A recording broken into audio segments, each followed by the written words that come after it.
Come, boy. It is time for bed. You are but a mortal and must rest accordingly. Adorable? What's that stuff falling from the sky? It is snow, boy. Likely due to a malfunctioning cooling system in the palace, which I will be fixing later. It is a common sight on my adopted homeworld of Inuit. Adorable. It is nothing, boy. I was reminded of something my grandfather did for me when I was but your size. He would read me tales of ancient times, and on this, the day of celebrating my brother Sanguinius, I have a story to share with you. I like stories. I'm all comfy now.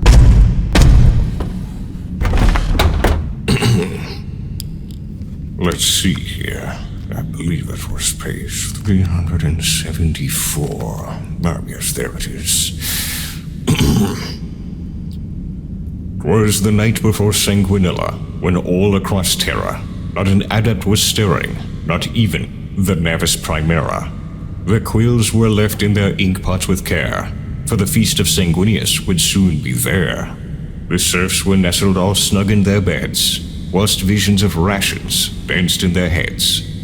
The high lords in their chambers, and I on my own, had all settled down in our fortifications, all alone. When out by the walls there arose such a clatter, I sprang from my bastion to see what was the matter. Away to the parapet I flew like a spear, to survey the ruckus, to see what was there.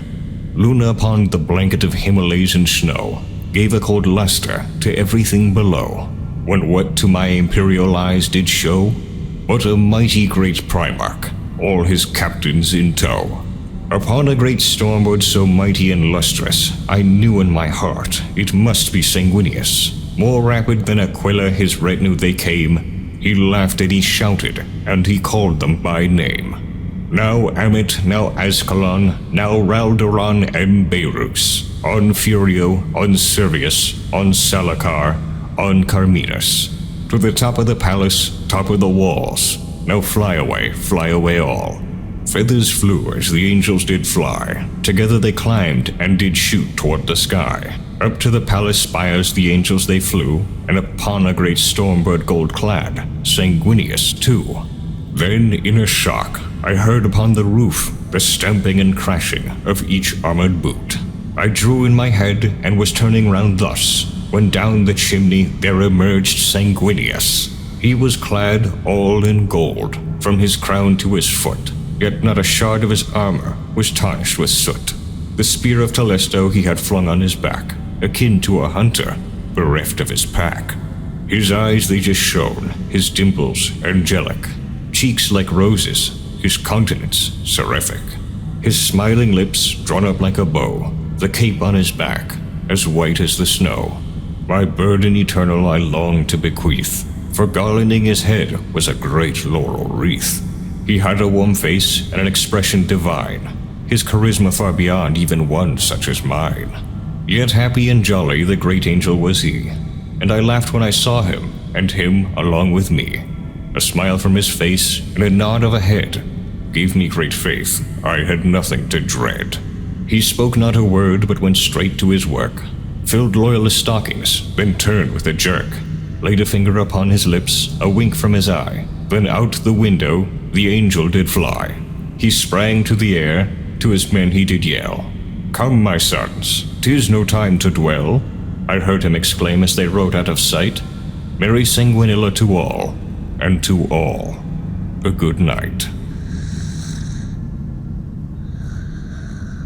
Good night, boy.